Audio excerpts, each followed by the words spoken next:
Ya ayyuhallazina amanu la tuqaddimu baina yadayillahi wa rasulihi wattaqullah innallaha sami'un alim.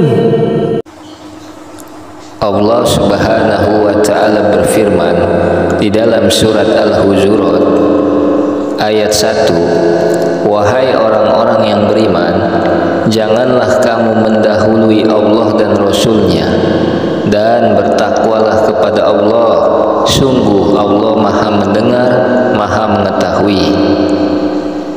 Di dalam tafsir Al-Wazid, Syekh Wahbah Az-Zuhaili menjelaskan, wahai orang-orang yang beriman dengan Allah dan Rasul-Nya, jangan memutuskan hukum untuk masalah kalian sebelum Allah dan Rasul-Nya menentukan hukum hal itu. Takutlah kepada Allah dalam segala urusan kalian, dengan mengerjakan apa yang diperintahnya dan meninggalkan apa yang dilarangnya. Sesungguhnya Allah itu Maha mendengar ucapan-ucapan kalian dan Maha mengetahui tindakan-tindakan kalian. Imam Bukhari dan lainnya dari Abdullah bin Zubair berkata, seseorang dari Bani Tamim ingin bertemu Nabi Muhammad sallallahu alaihi wasallam. Lalu Sayyidina Abu Bakar berkata, perintahkanlah Al-Qaqa bin Ma'bad. Dan Sayyidina Umar berkata, jangan, tapi perintahkanlah Aqra bin Habis. Kemudian Sayyidina Abu Bakar berkata, kamu hanya ingin berbeda denganku. Lalu Sayyidina Umar berkata, aku tidak bermaksud berbeda denganmu. Kemudian keduanya saling berdebat sampai-sampai mereka meninggikan suaranya. Kemudian Allah menurunkan surat Al-Hujurat ini. Surat di ayat 1 surat Al-Hujurat. Jangan mendahului Allah adalah larangan dalam agama Islam untuk tidak tergesa-gesa dalam memutuskan suatu perkara atau menetapkan hukum sebelum Allah dan Rasul-Nya menetapkannya, serta untuk tidak bertindak tanpa bersandar pada ketetapan dan kehendak Allah Subhanahu wa ta'ala. Ini juga berarti selalu berserah diri, berprasangka baik, husnuzon kepada Allah, dan tidak berputus asa dari rahmat-Nya, karena hanya Allah yang Maha mengetahui apa yang terbaik bagi kita manusia.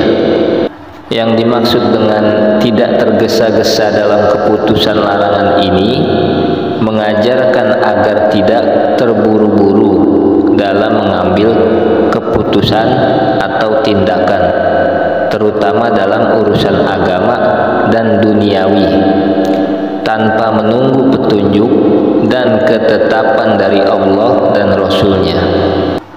Makanya kita umat muslim dianjurkan untuk melaksanakan sholat istikharah, sholat meminta petunjuk kepada Allah dalam semua urusan kita. Dan kita tidak boleh membuat hukum sendiri. Ini juga berarti tidak menghalalkan atau mengharamkan sesuatu yang belum ditetapkan oleh Allah dan Rasul-Nya.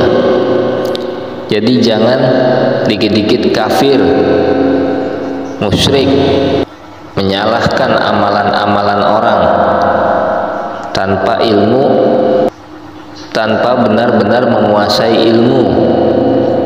Sudah banyak berkomentar ternyata komentarnya menimbulkan fitnah, ghibah. Itu dosa besar. Jangan, hindarkan hal seperti itu. Di YouTube ini banyak sekali ya yang berkomentar tapi tidak dengan ilmu. Berkomentarnya asal-asalan, akhirnya menimbulkan fitnah, ghibah. Itu sangat berbahaya dan sangat dosa besar ya. Kita ini harus bersandar kepada Al-Quran dan Sunnah, ijma dan qiyas sebagai sumber hukum kita. Menyerahkan urusan kepada Allah. Seseorang tidak boleh bertindak berdasarkan hawa nafsu atau prasangka, melainkan harus berserah diri dan bertawakal kepada Allah.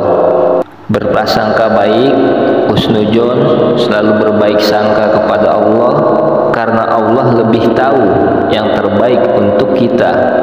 Meskipun terkadang kita merasa sesuatu itu buruk, padahal itu adalah kebaikan, atau sebaliknya, ikhlas kita menerima takdir dari Allah. Bukan berarti tidak bertindak, tetapi selalu memastikan langkah yang kita ambil sudah sesuai dengan kehendak Allah dan bukan keinginan pribadi hawa nafsu kita. Seorang mukmin berserah diri dan bertakwa harus senantiasa dalam setiap tindakan bersandar pada keimanan dan ketakwaan, bukan pada kekuatan atau keinginan hawa nafsu pribadi kita. Orang yang mendahului Allah bisa dikatakan seperti ini: menetapkan hukum sendiri, menghalalkan atau mengharamkan sesuatu tanpa dasar dari Al-Quran dan Sunnah Nabi. Bertindaknya terburu-buru, melakukan sesuatu dengan tergesa-gesa tanpa mendapat keputusan yang pasti dari Allah dan Rasul-Nya. Berprasangka buruk, membuat keputusan berdasarkan prasangka dan keraguan, bukan pada kehendak Allah yang selalu memberikan yang terbaik. Bagaimana kita cara menghindarinya? Ingat, mengikuti Al-Quran dan Sunnah, menjadikan Al-Quran dan Sunnah sebagai sandaran utama dalam mengetahui hukum dan ketetapannya. Begitu juga ijma dan qiyas. Berdoa dan bertawakal, selalu berdoa kepada Allah agar terhindar dari perbuatan tercela, dan bertawakal dengan menyerahkan segala urusan kita kepada Allah. Mengucapkan sami'na wa ata'na, kami mendengar dan kami taat, sebagai bentuk kepatuhan terhadap perintah Allah dan Rasul-Nya. Ketika syariat yang sudah jelas, hukum yang sudah jelas, maka kita katakan sami'na wa ata'na, sami'na wa ata'na.